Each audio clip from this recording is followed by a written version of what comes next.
질문을 제가 저한테 주겠습니다. 빨리 하겠습니다. 후보자님을 편하게 하기 위해서 가급적이면 예 맞습니다라는 답변만 할 수 있는 것만 제가 질문을 한번 해보도록 하겠습니다. 감사합니다. 후보자님, 네, 대한민국 모든 국민은 헌법을 지켜야 되죠. 그렇습니다. 법률도 헌법에 위배되면 안 되죠. 그렇습니다. 헌법에서 보장된 권리, 법에서 보장된 권리는 지켜야 되죠. 그렇습니다. 네, 법을 위배하면 안 되듯이 법적인 권리도 보장받아야 되겠죠. 그렇습니다. 헌법 65조에는 대통령, 국무총리, 국무위원, 부처의 장, 기타 법률이 정하는 사람들에 대해서 탄핵소추 의결할 수 있다 이렇게 되어 있습니다. 맞죠? 네, 네. 이 법에 따라서 국회법 탄핵소추 발의 제11장 130조에는 본회의 의결로 탄핵소추안을 법사위에 회부하여 조사하게 할 수 있다 이런 법조항이 있습니다. 네. 이대로 하면 위법이 아니죠? 법령 규정에 따른다면은 위법은 아닌 것 같습니다. 네, 그렇습니다. 그리고 131조는 법사위가 이렇게 회부받은 것을 조사할 수 있다. 그리고 지체 없이 조사 보고해야 한다. 이렇게 되어 있습니다. 이렇게 해야 되겠죠? 그렇습니다. 회부를 받았기 때문에 네. 90일 이내에 보고해야 됩니다. 네, 자, 그러면 탄핵 조사를 해야 됩니다. 네. 근데 탄핵 조사를 어떻게 할 것인가? 국회법 65조 1항은 중요한 안건이나 국정감사, 국정조사는 청문회를 열 수 있다 이렇게 되어 있습니다. 이대로 해서 청문회를 하면 위법이 아니죠? 규정에 따른다면 위법은 아닌 것 네, 같습니다. 규정이 이렇게 되어 있습니다. 네. 중요한 안건. 네. 근데 중요한 안건은 누가 판단하느냐? 위원장이 판단할 수 있습니다. 국회법 49조 위원장은 위원회를 대표하고 의사를 정리하며 질서를 유지하고 사무를 감독한다고 되어 있고 국회법 52조 2항에는 위원장이 필요하다고 할 때는 회의를 열 수가 있게 돼 있어요. 그래서 그 조항에 의해서 탄핵 조사 청문회를 한 겁니다. 자, 여기까지 불법적 여지가 있습니까 없습니까? 말씀하신 대로라면 불법적 요소는 없는 것처럼 없습니다. 보입니다. 네, 맞습니다. 또 한 가지 말씀을 드리겠습니다. 헌법 26조에 보면 1항 모든 국민은 법률이 정하는 바에 의하여 국가기관의 문서로 청원할 권리를 가진다. 2항 국가는 청원에 대하여 심사할 의무를 진다. 이렇게 되어 있습니다. 헌법에 이거 있는 거 알고 계시죠? 네. 얼마나 중요하면 헌법 26조 1항과 2항에 청원할 권리를 보장하고 있습니다. 확인 안 하셔도 됩니다. 제가 다 확인하고 말씀드리는 겁니다. 네. 자, 그러면 이 헌법에 의해서 국회법은 청원에 대한 심사 규정을 또 두고 있습니다. 자, 국회법 제9장 청원 조항이 아예 따로 있습니다. 9장에 123조 청원이 다음 각호 어느 하나에 해당하는 경우에는 이를 접수하지 아니한다. 이 세 가지만 접수를 아니하는 거예요. 첫 번째, 재판에 간섭하는 내용의 청원. 두 번째, 국가기관을 모독하는 내용의 청원. 세 번째, 국가 기밀에 관한 내용의 청원. 이 세 가지 사항은 접수가 안 됩니다. 그래서 검사 탄핵이든 대통령 탄핵이든 여기에 해당되지 않습니다. 그래서 윤석열 대통령에 대한 탄핵 청원은 140만 명이 서명했습니다. 위원장으로서는 중요한 안건이라고 볼 수가 있죠. 네, 그렇게 그래서 보입니다. 여기 해당되지 않아서 이거는 자동적으로 법적으로 법사위에 회부되게 돼 있습니다. 그런데 죄송하지만 말씀하신 것 중에 국가기관에 대한 모독 부분이 좀 있지 않습니까? 해당되지 않고 그건 이미 판단이 끝났습니다. 국회의장에 의해서. 네네. 해당되지 않는다. 네. 그래서 자동 접수돼서 자동 회부가 법사위로 된 겁니다. 네. 그래서 법사위에서는 그것을 다시 청원을 수리해야 됩니다. 그래서 그걸 가지고 청문회를 한 거예요. 65조 국회법 65조 1항에 의해서. 왜? 중요한 안건이니까. 이것도 보고를 해야 됩니다.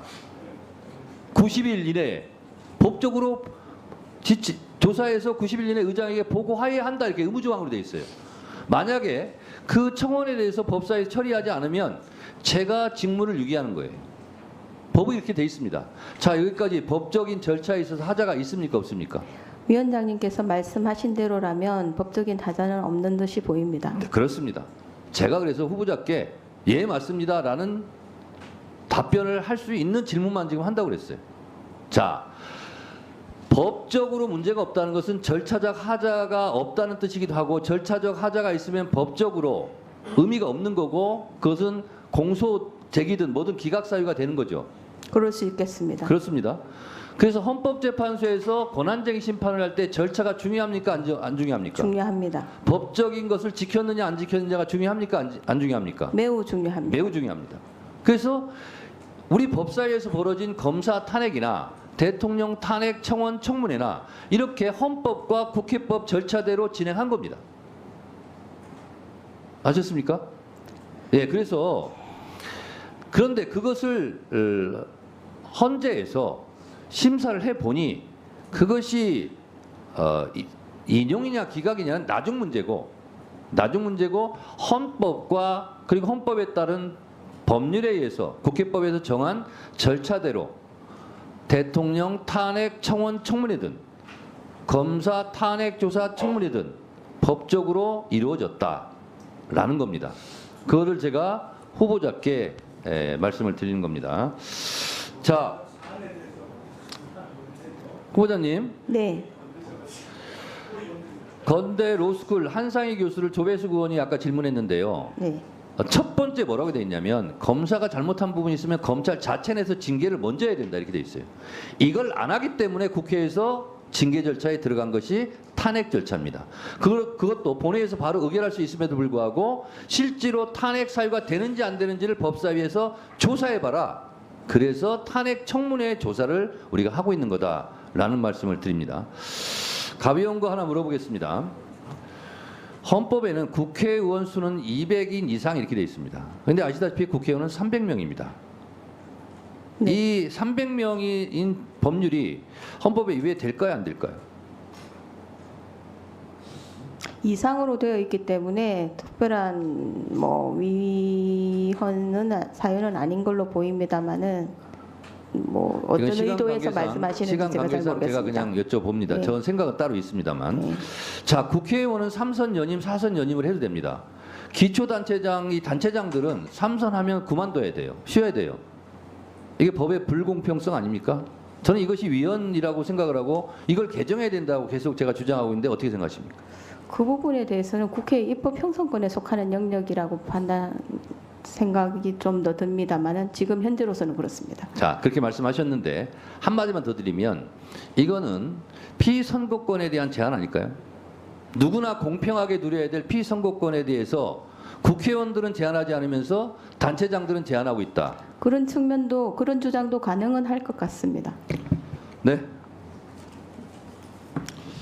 자, 보충 질의를 잠시 주목해 주시기 바랍니다. 구독자분들에게 특별한 선물을 준비했는데요. 제가 항상 여러분들 때 강조드리는 말씀이 있습니다. 이슈와 뉴스만 꾸준히 챙겨보셔도 충분히 돈을 벌 수 있다고 말씀드리는데요.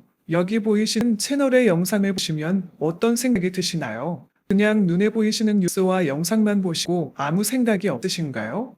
그렇다면 저는 잘못된 것이라고 말씀드리고 싶습니다. 그 이유가 무엇이냐면 제가 8월 초에 뭐라고 말씀드렸나요? 지금은 바이오에 관심을 가져야 한다라고 뉴스만 보고 넘기지 마시고 투자를 직접적으로 생각해봐야 한다고 말씀드렸는데요. 이런 썸네일들과 영상을 통해서 충분히 구독자님들께도 전달이 되셨을 겁니다. 이런 바이오 이슈가 되었을 때 부자들은 어떻게 생각할까요? 바이오 관련주는 무엇이 있는지, 어떤 종목이 가장 좋을지, 어디에 투자해야 돈이 몰릴 수 있는지 자연스럽게 생각한다고 말씀드렸습니다. 지난번에 구독자분과 함께하는 주식으로 수익 내기를 진행했었는데요. 100% 무료로 진행을 했고 이 사진을 보시면 아시겠지만 구독이라는 문자 메시지를 남겨주신 모든 시청자분들께 이렇게 바이오 관련주 중에 가장 급등할 확률이 높은 한 종목을 드렸습니다.